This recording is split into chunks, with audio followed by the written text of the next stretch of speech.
अस्सलाम वालेकुम dear student. इस वीडियो में हम करेंगे क्वेश्चन हमारे पास 15 का बी पार्ट करेंगे। इसमें कहता है अपनी प्रूव करनी है एक आइडेंटिटी उसने हमें दे दी है। आइडेंटिटी नहीं, बेसिकली ये प्रॉपर्टी है अरिथमेटिक मीन की, ठीक है।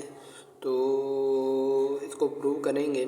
सबसे पहले देखें, उसने हमें लाइफ टाइम दे दिया बल्ब, लाइफ टाइम दे दिया हावर्स में सॉरी। तो ये एक रेंज है, आप रेंज भी लिख सकते हैं, इसको कुछ भी आप लिख सकते हैं, लाइफ टाइम लिख लें, चलें, ठीक है, लाइफ भी लिख लें। तो ये सेकंड उसने हमें दे दिया इसकी नंबर ऑफ बल्ब इसकी फ्रीक्वेंसी है, ठीक हो गया। अब इसको हम एक टेबुलेट कर लेते हैं, टेबल की शक्ल दे देते हैं ताकि हमें काउंट करना ईजी हो, ठीक है।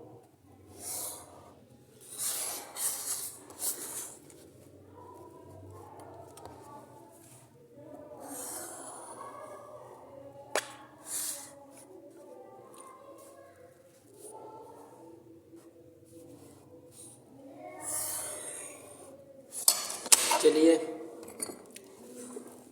यहाँ तक आपने मे भी कर लिया होगा। इसमें सबसे पहले आपने इस प्रॉपर्टी को प्रूव करना है, summation of F into x minus x bar square sorry is less than summation of f x minus A square, ठीक है। तो ये लेस देन होता है इससे। तो हमने ये दोनों चीज़ें फाइंड आउट करनी है। फर्स्ट ऑफ ऑल, जिस चीज़ के साथ सिग्मा लगा हो वो हमें कॉलम में, ये कॉलम चाहिए होता है टेबल में। तो ये कॉलम बनाने की कोशिश करेंगे। इसके लिए हमें देखें अरिथमेटिक मीन की ज़रूरत पड़ेगी। तो सबसे पहले वो निकालते हैं इस डेटा का। अरिथमेटिक मीन आपने कैसे निकालना है। अब ये आपके पास ग्रुप वाला डेटा है, इसको सबसे पहले आपने अनग्रुप करना है। अनग्रुप करने का मतलब इसकी रेंज ख़त्म करनी है। इसकी रेंज ख़त्म करेंगे, फॉर एग्जांपल हम वाई वेरिएबल ले लेते हैं या एक्स कोई भी आप ले सकते हैं। यहाँ पर एक्स लिया गया तो हम एक्स ही लेते हैं, ठीक हो गया जी। ये भी मैंने आपको दिखाने के लिए कहा है। आप वाई भी ले सकते थे, बट जब उसने डिफ़ाइन कर दिया एक्स लेना है तो फिर एक्स ही लेंगे, ठीक है। तो इनकी रेंज की मिड वैल्यूज़ निकाल लेते हैं। 60 + 70 करेंगे, मैं कैलकुलेटर की मदद से करूँगा। 60 + 70 करेंगे, ठीक है। अपर और लोअर वैल्यू को ऐड करेंगे और डिवाइड कर देंगे 2 पे, तो मेरा 65 आ रहा है। 60 और 70 का यानी कि मिड आपने करना है, तो मेरा 65 आ रहा है। 70 एंड 80 का मिड 75 आ जाएगा। 80 एंड 90 का मिड 85 आ जाएगा। बट आप कैलकुलेटर से इजीली कर सकते हैं। अगर आपको ये समझ आ जाती है तो बार बार करने से आपको कैलकुलेटर यूज़ करने की ज़रूरत नहीं पड़ेगी। 110 और 120 का 115 आ जाएगा। अब इसके बाद देखें, नेक्स्ट हमें मीन निकालना है। मीन के लिए हमें कौन कौन से कॉलम की ज़रूरत पड़ेगी। देखें, मीन किसके बराबर होता है, पहले ये बना लें। Arithmetic mean for group data is equal to summation of f x divided by summation of f, ठीक हो गया। इसके लिए हमें एफ ऑफ एक्स का कॉलम चाहिए। पहले एफ ऑफ एक्स कैसे बनेगा, एफ वाले कॉलम को एक्स वाले कॉलम से मल्टीप्लाई करते जाएंगे, यहाँ लिखते जाएंगे। सिंपली मैं मल्टीप्लाई करता हूँ। 65 मल्टीप्लाई बाय 5 दैट इज़ 325, ठीक है। 15 multiply by 75 1125, 30 multiply by 85 that is 25 and 50, 35 multiply by 95 that is 3325, फिर 10 multiply by 105 that is 1050, 5 multiply by 115 that is 575। यहाँ तक हो गया। अब इस सारे कॉलम को मैं ऐड कर लेता हूँ। देखिए, आपने जल्दी जल्दी से करना होता है, बट इतना भी जल्दी नहीं कि गलती हो जाए। जैसे जैसे आपका एक्सपीरियंस बढ़ता जाएगा ना, वैसे वैसे आप इसको जल्दी जल्दी काउंट कर सकते हैं। +3325 + 1050 + 575 दैट इज़ 8950। मेरा तो ये आ रहा है, मे भी आप लोगों का भी यही आ रहा होगा, ठीक हो गया जी। अब इसके बाद नेक्स्ट हमने बनाना है x माइनस एक्स बार का कॉलम। जब भी मैथमेटिक्स को जो हमने सोल्व करना होता है तो according to mathematics rule bracket में जो चीज़ दी गई हो पहले वो आपको मालूम होनी चाहिए। x माइनस एक्स बार का कॉलम बनाते हैं। पहले x बार तो ले लेना, x बार यहाँ पर लेते हैं। ये एफ एक्स आया हमारा 895 divide by summation of f। इस वाले कॉलम का भी हमने ऐड नहीं बनाया, यानी कि सम नहीं किया, तो हम यहाँ पर लिख सकते हैं कि ये सम कर रहे हैं हम सारे कॉलम्स का। ठीक हो गया जी। 5 + 15 + 30 + 35 + 10 + 5 दैट इज़ 100। तो इसको 100 पे डिवाइड करेंगे तो 89.5 ही आएगा। ठीक हो गया जी, यहाँ तक क्लियर हो गया। उसके बाद आ जाते हैं हम यहाँ पर। नेक्स्ट हम x माइनस एक्स बार का कॉलम बनाते हैं। x माइनस एक्स बार, x वाला कॉलम ये है, x बार हमने ये निकाल लिया। अभी हम इसकी ये वैल्यूज़ यहाँ पर कॉलम में ऐड करेंगे। x 65 है, 65 माइनस एक्स बार कितना है 89.5।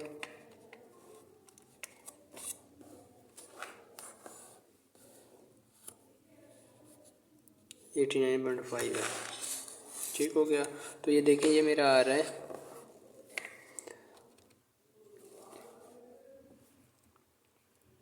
मैंने इसका 24.5। बट आप साथ साथ अगर इसका स्केयर देखिए, ये यहाँ पर स्केयर है ना, तो साथ साथ स्केयर भी लेते रहेंगे तो भी ठीक है। अगर आप बाद में लेना चाहते हैं तो एक कॉलम इजाफी बनेगा। मैं तो चाहता हूँ कि साथ ही इसका ले लूँ स्केयर भी साथ ही लेता रहूँ। जो आंसर आता है उसका साथ साथ स्केयर लेते जाएंगे। 65 माइनस 89.5 एंटर किया, उसके बाद आपने डायरेक्ट स्केयर वाला बटन प्रेस करना है, फिर एंटर कर देना है। अभी इसको मैं बटन से हटाता हूँ तो ये मेरा आ रहा है 600.25। 600.25। आप डायरेक्ट f से भी मल्टीप्लाई कर सकते हैं, सिर्फ एक बार ही इसको सोल्व कर सकते हैं, इससे कोई मतलब नहीं बनेगा। ठीक है, डोंट वरी, यानी कि इससे आपके कोई भी नंबर नहीं कटेगा। ऐसे करना चाहते तो भी आपकी मर्ज़ी। अब नेक्स्ट करते हैं 75 माइनस 89 मीन है 89.5। अब इसका मैं स्केयर भी ले लेता हूँ साथ, तो 210.25 आ रहा है। मैं कैसे ले रहा हूँ मैं आपको एक बार बता भी दे देता हूँ। 85 माइनस 89.5 करेंगे, एंटर करेंगे, ये जो आंसर आएगा। फिर इसके बाद डायरेक्ट आपने स्केयर वाला बटन प्रेस करना है। ठीक है, उसके बाद आपने इक्वल टू का बटन प्रेस करना है, तो दैट इज़ आपका स्केयर आ जाएगा 20.25। अब इसी तरह 95 आ गए। 95 माइनस 89.5 एंटर करते हैं, फिर इसका स्केयर लेते हैं, दैट इज़ 30.25 आ रहा है। उसके बाद 105 माइनस 89.5 एंटर करते हैं, इसका फिर स्केयर लेते हैं, तो ये 240.25 आ रहा है।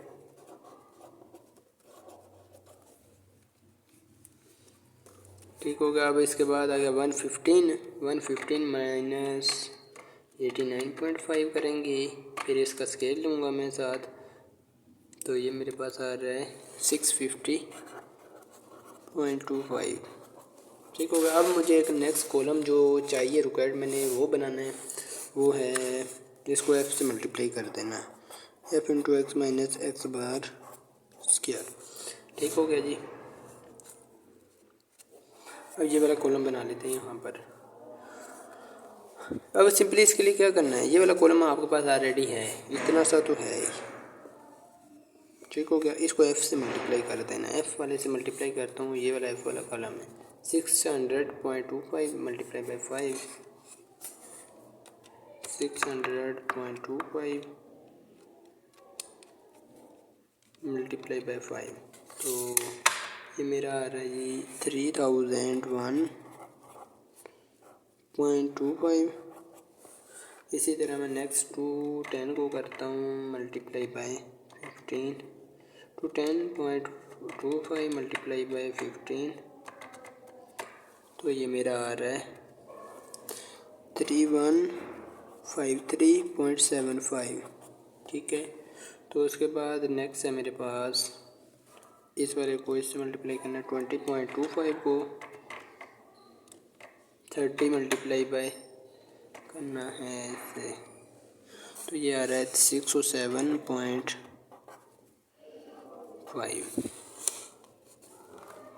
मे भी आपको नज़र आ रहा होगा। मैं ज़रा नीचे कर लेता हूँ ताकि आपको क्लियरली नज़र आए। अच्छा जी, उसके बाद नेक्स्ट देखिए, नेक्स्ट है 35 को इससे मल्टीप्लाई करना है ना, 35 मल्टीप्लाई बाय 30.25,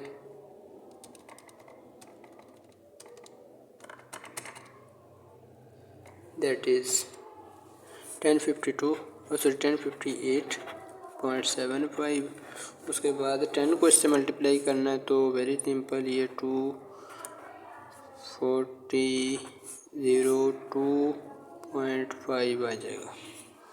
ठीक हो गया, आप कैलकुलेटर से भी करके से देख सकते हैं। 5 को इससे करेंगे 5 मल्टीप्लाई बाय 650.25,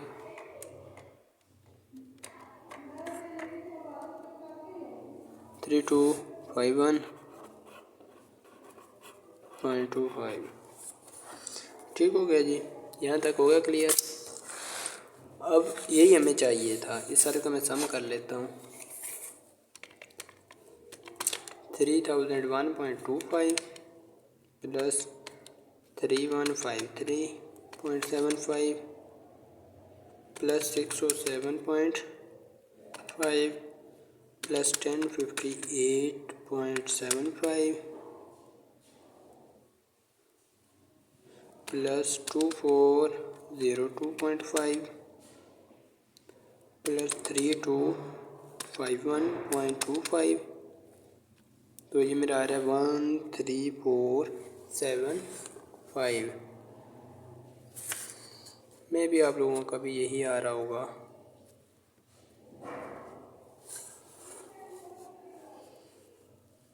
वन 13475।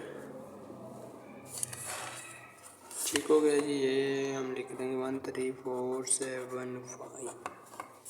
अब हमने ये बनाना है x माइनस ए, पहले तो x माइनस ए बनाएंगे।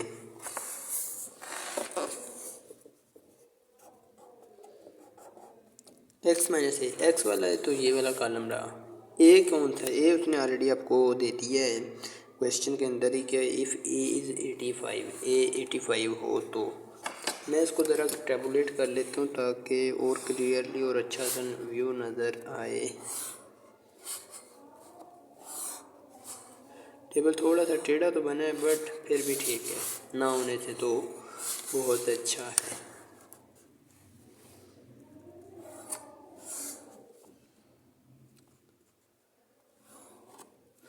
अब x माइनस ए करते हैं। x माइनस ए, एक्स क्या है, ये वाला ए है 85। 65 में से 85 माइनस करता हूँ, 65 माइनस 85 दैट इज़ -20। ठीक है, तो साथ साथ हमें इसका स्केयर भी लेना है, तो साथ साथ मैं स्केयर भी ले लेता हूँ। ठीक है, तो माइनस का 20 आ रहा है तो 20 का स्केयर ले लेता हूँ, 400 आ जाएगा। अब नेक्स्ट है 75 में से, ये मैं यहाँ पर रख लेता हूँ, 75 में से 85 माइनस करना है ना, तो साथ साथ स्केयर भी लेता जा रहा हूँ, तो ये 100 आ जाएगा। 85 में से 85 माइनस करेंगे तो 0 आ जाएगा। 95 में से 85 करेंगे 10 आएगा, 10 का स्केयर 100 होता है। 105 में से 85 माइनस करेंगे तो 25 आ जाएगा। 105 माइनस 85 तो 20 का स्केयर 400 आ जाएगा। 115 में से करेंगे तो 30 आ रहा है, 30 का स्केयर 900। ठीक हो गया जी। अब यानी कि हमने इसका स्केयर फाइंड आउट कर लिया। अब इसको एफ वाले कॉलम से मल्टीप्लाई कर लेते हैं, एफ इंटू एक्स माइनस ए स्क्वायर। ठीक हो गया, इसको इससे मल्टीप्लाई कर लेते हैं एफ वाले कॉलम से। जो भी आंसर आ रहा है एफ वाले कॉलम से मल्टीप्लाई कर लेंगे इसको। 4 को 5 से करेंगे तो 4 5 था 20 100 हो जाएगा। 15 को 100 से करेंगे 1500 हो जाएगा। ठीक है, तो मैं ताकि ना कोई गलती ना आए, बाद में काफ़ी सारे स्टूडेंट यही कमेंट करते हैं सर आपने क्वेश्चन गलत किया है। कई बार मेरे से गलती हो जाती है, तो प्लीज़ अगर आपको पता होता है तो खुद ही सोल्व कर लिया करो। 35 को 100 से मल्टीप्लाई करेंगे 3500 हो जाएगा। 10 को 4 से करेंगे 10 4 था 40, दैट इज़ 40 हो जाएगा। 10 मल्टीप्लाई बाई 400 दैट इज़ 4000 हो जाएगा। 9 को 5 से करेंगे 45, 5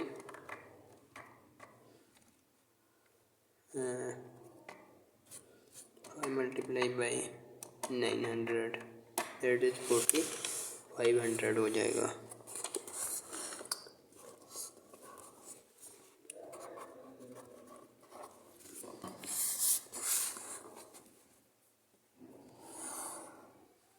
अब ये सारे कॉलम का मैं सम कर लेता हूँ। 2000 प्लस 1500 प्लस 3500 प्लस 4000 प्लस 4500, तो दैट इज़ मेरा आ रहा है 15500।